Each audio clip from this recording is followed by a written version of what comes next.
Hello friends, welcome to Hussain chemistry.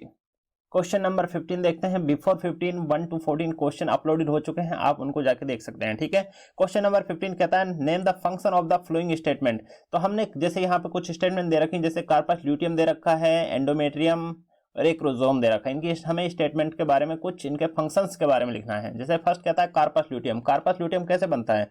ये corpus luteum form होता है after the rupturing of the graphene follicle. जब mature graphene follicle होता है, जब ओव्यूलेशन होता है, तो उसके बाद क्या होता है, जो मेच्योर ग्राफिन फॉलिकल्स होता है वो रप्चर हो जाता है। रप्चर होने के बाद एक येलो कलर का येलो कलर का एक टाइप्स का बनता है, जिसे कहा जाता है कार्पस ल्यूटियम। और कार्पस ल्यूटियम होता है, उसके पास एंडोक्राइन मतलब एक एंडोक्राइन टाइप का बॉडी होता है। जब एंडोक्राइन नाम दिया है तो इसका मतलब ये कुछ हार्मोन का सेक्रेशन कर रहा होगा, और एंडोक्राइन होने के नेचर की वजह से ये एक प्रोजेस्टेरोन हार्मोन का सेक्रेशन करता है।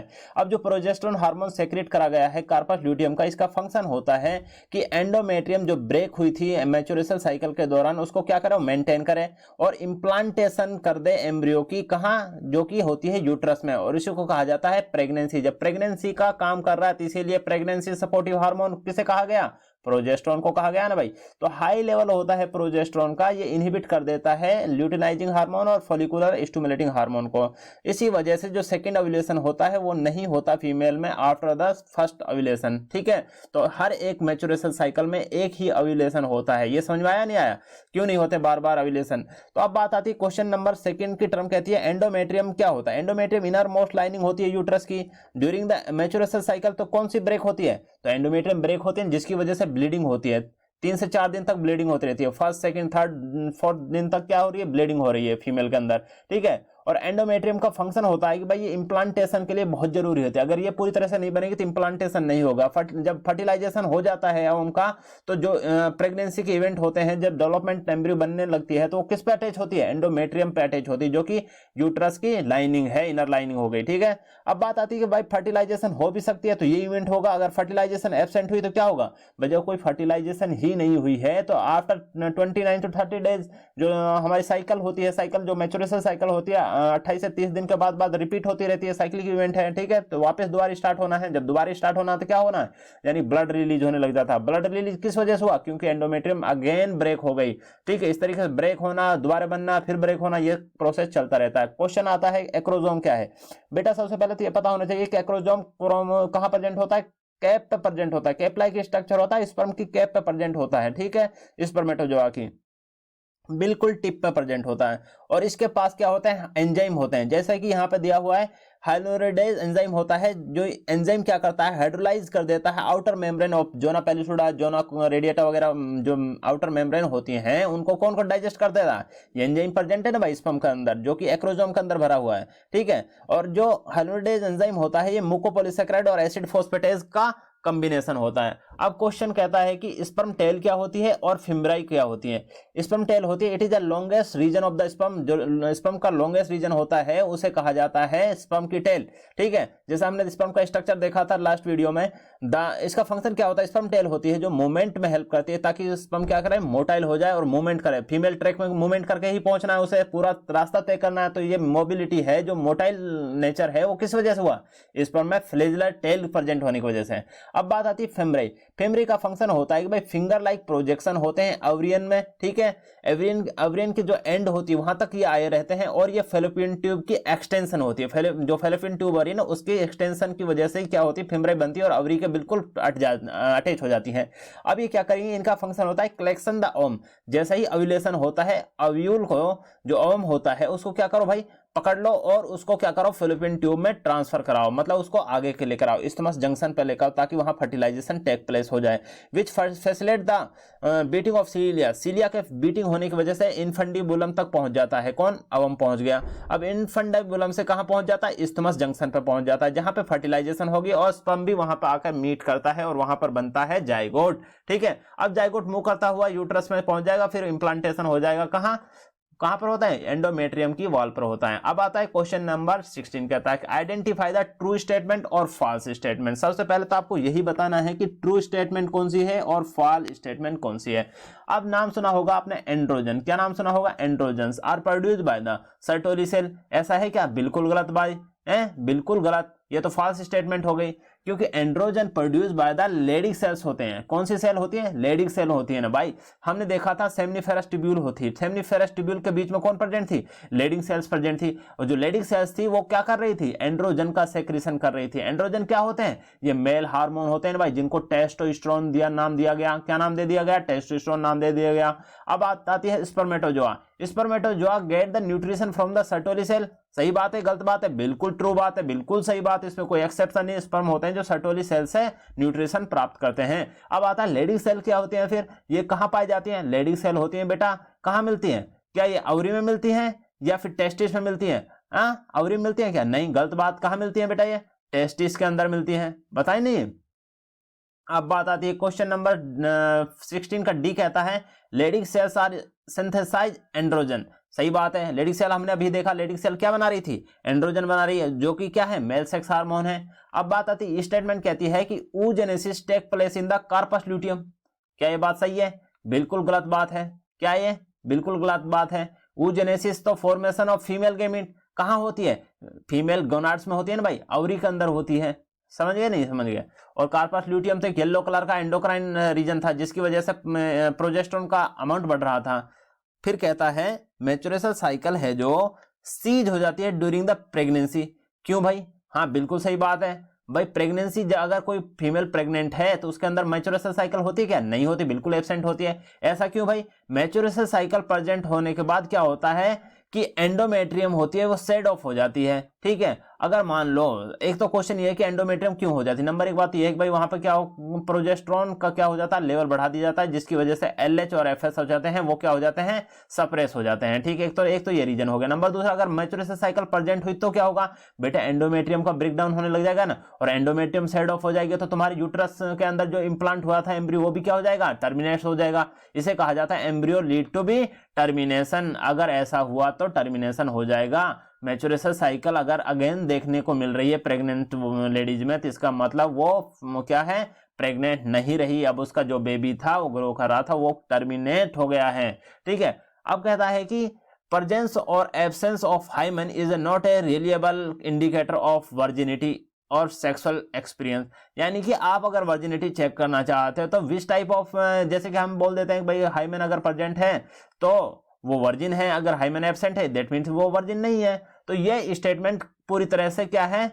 Not a reliable character. बिल्कुल सही बात है, ये एक ट्रू करेक्टर नहीं है। मतलब भाई हाइमेन तो वहां पे भी ब्रेक हो जाता है जो फिजिकल एक्टिविटी करती है, लाइक जैसे कोई लड़की फुटबॉल खेलती है या फिर बाईसाइकिल चलाती है तो उनके अंदर भी हाइमेन होता है जो ब्रेक हो जाता है, बट उन्होंने कोई सेक्सुअल एक्सपीरियंस करा ही नहीं है तो हम इसको ब्लेम नहीं कर सकते हैं। ठीक है, तो समझदार होना बहुत जरूरी है। अब क्वेश्चन नंबर 17 कहता है what is the maturation cycle. यानी कि मैच्योरेशन साइकिल होती क्या, जिसे हम एमसी से रिप्रेजेंट करते हैं, और कौन कौन से ऐसा हार्मोन है विच रेगुलेट द मैच्योरेशन साइकिल।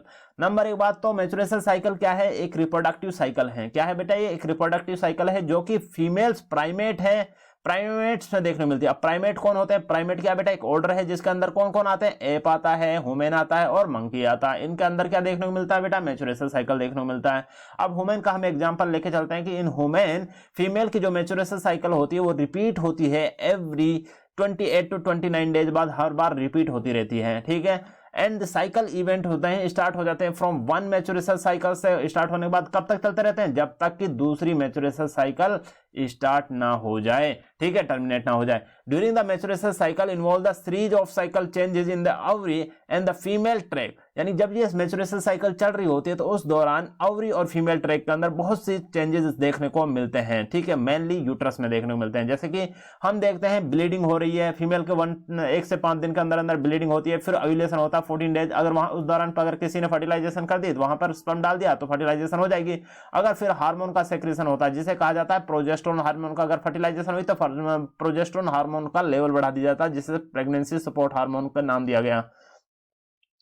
अब बात आती है कि जो मैच्योरेशन साइकिल जो चेंजेस हो रहे हैं कहां हो रहे हैं? मेनली यूट्रस के अंदर हो रहे हैं। क्यों हो रहे हैं? क्योंकि under the effect of gonadotropin releasing hormone है, ओवरियन हार्मोन है, और एलएच, एफएसएच और oestrogen progesterone consider as a ovarian hormone. अब यहाँ पर हमने आपको एक हार्मोन का लेवल दिखाया गया है कि एनसीईआरटी की इमेज है, जिसे कहता है पिट्यूटरी ग्लैंड। पिट्यूटरी हार्मोन होते हैं, देखो 1 से लेकर यहां तक की पूरी साइकिल बना रखे, 29 डेज की मैच्योरेशन साइकिल है, उसको हमने 29 डेज को रखा हुआ है। अब इसमें कुछ 1 to 5 डेज के जो साइकिल उसे मेंस्ट्रुएशन साइकिल देता है। फिर इसमें फॉलिकुलर फेज आती है जिसमें फॉलिकल्स का डेवलपमेंट देखने को मिलता है। फिर हमारे यहाँ पर ल्यूटियल फेज आती है। ल्यूटियल फेज के बाद फिर दूसरी नई फेज स्टार्ट हो जाती है। यानी कि इसको तुम याद रखने को रख सकते हो कि यहाँ पर पहले हुआ MFL यानी कि मैच्योरेशन साइकिल, फिर आता फॉलिकुलर साइकिल, फिर आता ल्यूटियल फेज। ठीक है, फिर नेक्स्ट बिगिन हो जाती है। अब बात करते हैं पिट्यूटरी हार्मोन। पिट्यूटरी का हार्मोन के 2 ही हार्मोन, एक है FSH और एक है LH, luteinizing hormone, follicular stimulating hormone. भाई देखो, पहले ल्यूटिलाइजिंग हार्मोन का लेवल बढ़ता और 14 डेज पर क्या आ जाता है, पीक पर पहुंच जाते हैं दोनों। ठीक है, पीक पर पहुंचने के बाद वहां पर क्या करा देते हैं, LH सर्ज होता है। LH सर्ज वाले दिन क्या हो जाता है, ओव्यूलेशन होता है। क्या होता है भाई, ओव्यूलेशन होता है। अब ओव्यूलेशन किस तरीके से हो रहा है, जैसे आफ्टर जाइगोट होने के बाद डेवलपमेंट हो रहा है, क्लीवेज हो रहा है, उसके बाद 1 स्टेज नेक्स्ट स्टेज बनती जा रही, एंट्रम वगैरह बन गया, मैच्योर फॉलिकल बन गया, प्राइमरी सेकेंडरी टर्सरी फॉलिकल्स बने, फिर मैच्योर फॉलिकल्स बन जाता है। जब मैच्योर फॉलिकल बन जाता है, अगर मान लो मैच्योर फॉलिकल बनने के बाद क्या होता है, जैसे रप्चर होता है तो उसे बोला जाता है कार्पस ल्यूटियम जनरेट हो गया। अब कार्पस ल्यूटियम येलो कलर का दिख रहा है, अब ये प्रोजेस्टेरोन का लेवल को बढ़ाने की स्टार्ट करेगा। अब बात यहाँ पे 2 स्टेप होते हैं, या तो फर्टिलाइजेशन हो जाए या फर्टिलाइजेशन ना हो। फर्टिलाइजेशन जब होगी जब मेल कॉन्टेक्ट में आएगा, यानी कि अपना स्पर्म रिलीज कराएगा। जब स्पर्म रिलीज कराएगा तो फर्टिलाइजेशन हो जाएगी। फर्टिलाइजेशन होने के बाद प्रोजेस्टेरोन सपोर्ट करने लग जाता है। जो प्रेग्नेंट लेडी होती है फिर उसमें क्या हो जाता है, एम्ब्रियो का डेवलपमेंट हो जाता है, अटैच हो जाता है यूट्रस से। बट जब अगर फर्टिलाइजेशन एब्सेंट है तो ये क्या होगा कि रप्चर होने के बाद जो प्रोजेस्टेरोन है फिर दोबारा से वो अपना लेवल डिक्रीज कर लेगा, दोबारा से LH-FSH बढ़ेगा और फिर दोबारा से ये सारी चीजें रिपीट करने को देखने को मिलेंगी हमें। अब कहते हैं कि ओवरिन हार्मोन का लेवल किस तरीके से होता है। मान लो कि हमारे पास ओवरिन हार्मोन 2 कंसीडर एस्ट्रोजन है और एक प्रोजेस्टेरोन। हम जानते हैं कि प्रोजेस्टेरोन का लेवल कब बढ़ा, जब क्या हो गया, ओव्यूलेशन रप्चर हो गया। मतलब जो हमारा ग्रेफिन फॉलिक्यूल थे वो रप्चर हुए थे, तब हुआ था जब हमारा कार्पस ल्यूटियम जनरेट हुआ। उससे पहले तो नहीं बनाना, उससे पहले एस्ट्रोजन ही डोमिनेंट होता है, ये बात याद रखना। ठीक है, तो फर्टिलाइजेशन एब्सेंट होती दोबारा। क्वेश्चन यहाँ पे पूछा गया, म्यूकस फ्लूइड्स ब्लड होता है, जब ब्लड सेक्रेशन होता है तो म्यूकस फ्लूइड प्लस ब्लड होता है मेंस साइकिल में, जो मैच्योरेशन साइकिल होती है 1 से 5 दिन तक चलती है। फिर आती है फॉलिकुलर फेज आती है जिसमें फॉलिकल्स का development, primary follicle, secondary follicle, tertiary follicle बन रहे होते हैं और एक के ऊपर कवरिंग होती है, कोरोना रेडिएटा, जोना पेलिसुडा, ये कवरिंग हो रही होती है। ठीक है, ल्यूटियल फेज होता है, ये सेक्रेटरी फेज के नाम से भी जाना जाता है। कई बार तो यूं ही पूछ लिया जाता है, विच ऑफ द फॉलोइंग कौन सी फेज है, ल्यूटियल फेज कौन सी है, सेक्रेटरी फेज के नाम से भी जानी जाती है। फॉलिकुलर फेज होती है जो प्रोलिफरेटिव फेज के नाम से भी जानी जाती है। ठीक है, तो कहाँ डेवलपमेंट हो रहा है, ये सारी चीजें भी पूछ ली जाती हैं। अब क्वेश्चन कहता है, maturation cycle is control by and regulated by the gonadotropin hormone. Gonadotropin hormone का मतलब है कि वो LH और FSH की बात कर रहा है और एस्ट्रोजन और प्रोजेस्टेरोन की बात कर रहा है। यहाँ पर फॉलिकुलर स्टिमुलेटिंग हार्मोन है जो क्या करता है, कंट्रोल करता है कन्वर्जन ऑफ प्राइमरी फॉलिकल से क्या करता है, मैच्योर ग्राफिन फॉलिकल बनाता है। क्या बनाता है, मैच्योर ग्राफियन फॉलिकल बनाता है ड्यूरिंग द फॉलिकुलर फेज। अब बात आती है कि LH क्या कराता है, फिर ल्यूटिनाइजिंग हार्मोन होता है, ये क्या करता है, कंट्रोल करता है मैच्योरेशन ऑफ फॉलिकल्स। फॉलिकल्स का मैच्योरेशन को कंट्रोल करेगा ना ये, और ये रेस्पॉन्सिबल होता है ओव्यूलेशन, यानी कि LH सर्ज कराता है, जिसकी वजह से देखने को मिलता है 14 डेज पे। इस वजह से LH सर्ज आता है पीक पर, वो देखने को मिल जाता है कि भाई हाँ आज ओव्यूलेशन होगा। अब अगर उस टाइम पे ओव्यूलेशन के दौरान पर अगर किसी बंदे ने इंटरकोर्स कर लिया यानी कि सेक्स कर लिया, तो उस टाइम पे क्या होगा कि फीमेल है जो वो प्रेग्नेंट हो जाएगी 100%।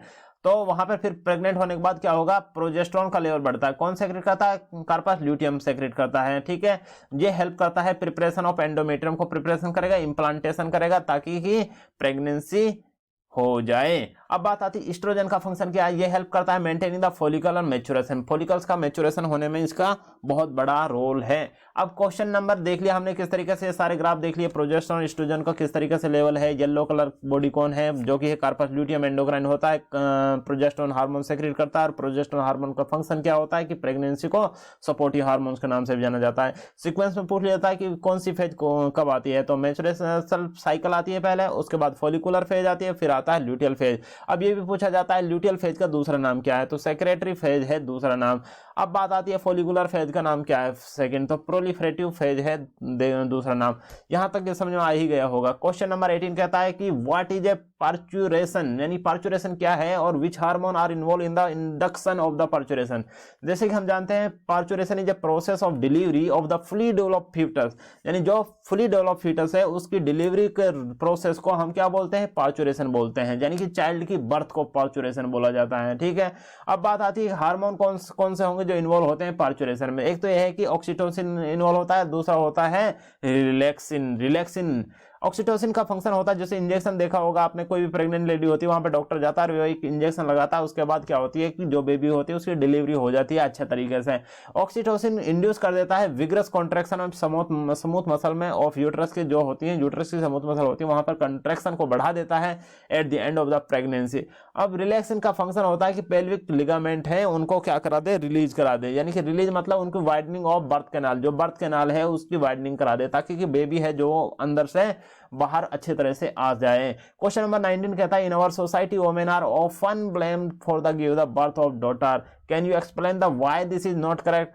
भाई सीधी बात है कि आज का समाज में क्या बोला जाता है कि अगर कोई लड़का हो रहा है तो लड़का रेस्पॉन्सिबल है, अगर लड़की हो रही तो इसके लिए लड़की रेस्पॉन्सिबल है। तो ये भाई उनके लिए समझाने की बात है, बेटा ऐसा नहीं है कि जो सेक्स डिटर्मिनेशन होता है ये डिपेंड फादर पे करता है ना कि मदर पे करता है। किस तरीके से करता है आइए समझते हैं। जैसे कि आप जानते हैं कि हमारी बॉडी के अंदर 23 पेयर ऑफ क्रोमोसोम होते हैं, उनमें से 22 ऑटोसोम होते हैं, 1 पेयर सेक्स क्रोमोसोम होता है। अब मेल की बात करते हैं, मेल के पास क्या होते हैं कि 2 टाइप ऑफ द स्पर्म होते हैं, यानी कि 50% एक्स टाइप के क्रोमोसोम होंगे और 50% वाई क्रोमोसोम होंगे। फीमेल के पास 100% क्रोमोसोम कैसे होंगे, एक्स क्रोमोसोम होंगे। जब हमने इसका क्रॉस कराया, क्रॉस कराने के बाद हमको पता चला 50% ऑफ एक्स 50% ऑफ ये सेक्स, तो क्या बना, फीमेल का फॉर्मेशन हुआ, रिजल्ट फीमेल बना। ठीक है, अब बात आई 50% ऑफ क्रोमोसोम ऑफ वाई लिया हमने, 50% क्रोमोसोम ऑफ एक्स लिया, तो क्या बना, मेल का फॉर्मेशन हुआ। ये इसका मतलब मेल ही रेस्पॉन्सिबल है किसके लिए, भाई सेक्स डिटर्मिनेशन के लिए कि भाई लड़का होगा या लड़की होगी। तो अगर अल्टीमेटली 50% चांस होता है कि लड़की पैदा होगी या लड़का पैदा होगा, तो ये हो गया आपका बॉर्न रेशियो हो गया। नाउ क्वेश्चन नंबर 20 कहता है कि how many egg are release by the human ovary in a month, एक महीने के अंदर अंदर एक ओवरी कितने अवम है वो रिलीज कर देती है, तो सिंपल आंसर 1 होता है। अब बात दूसरा क्वेश्चन कहता है how many egg do you think would have been be release if the mother give the birth to be identical twins. बेटा जब आइडेंटिकल ट्विंस के लिए बर्थ देती है महिला, तो इसका मतलब ये होता है कि ट्विंस मतलब 2 babies produce by the succession, succession का मतलब है एक के बाद एक स्टेज में सक्सेशन हुआ। दे आर ऑल्सो क्या कहते हैं इन्हें, ट्विंस कह देते हैं। जनरली ट्विंस होते हैं produce from the single egg of separation, किसके सिंगल एग से बनते हैं भाई, सेपरेशन ऑफ ब्लास्टोमेर से बनता है भाई, resultation from the first zygotic cleavage होता है। क्वेश्चन नंबर फिर कहता है कि आइडेंटिकल जो ट्विंस होते हैं आर मोनोजाइगोटिक ट्विंस होते हैं, मगर डाइजेनेटिक भी होते हैं कि आफ्टर द फर्टिलाइजेशन फ्यूजन बन जाइगोट बनता है, जाइगोट बनने के बाद after first division 2 cell become the separate हो जाती है, behave as a different zygote और डेवलपिंग एम्ब्रियो। अब क्वेश्चन नंबर इसी का कहता है कि भाई fractional twins are zygotic twins होते हैं। What is fractional twins are the dizygotic होते हैं, that is the they produce और fertilise of 2 different eggs by the 2 separate sperm, those is a possibility both ova and come from the same ovary से भी आ सकते हैं और different ovary से भी आ सकते हैं। मोनोजाइगोटिक ट्विंस और डाइजाइगोटिक ट्विंस में क्या देखना है, डिफरेंस देखना है, जो कि आप करोगे कहां से,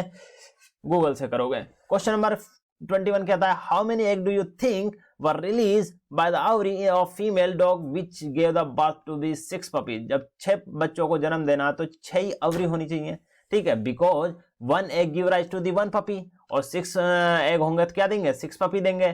तो dog came under the rodent, rodent के अंदर आता है, so more than 1 ovum is release by the ovum polyovulatory species कहते हैं, इसे क्या बोलते हैं, पॉलीओवुलेटरी स्पीसीज बोलते हैं। एग्जांपल लिए 6 hours release at the time of the ovulation, ठीक है। इस तरीके से आपके सारे क्वेश्चंस कंप्लीट हुए, ठीक है। अब यहाँ पर एक क्वेश्चन नंबर मतलब चैप्टर है जो एनसीईआरटी का 12th वो चल रहा है, क्वेश्चन नंबर सारे कंप्लीट हो गए हैं पूरी तरह से। अब आप उन सारे क्वेश्चनों को देखिए, बार बार देखते रहिए और प्रैक्टिस करिए, अपने नोट्स बनाइए, स्क्रीनशॉट लीजिए, ठीक है।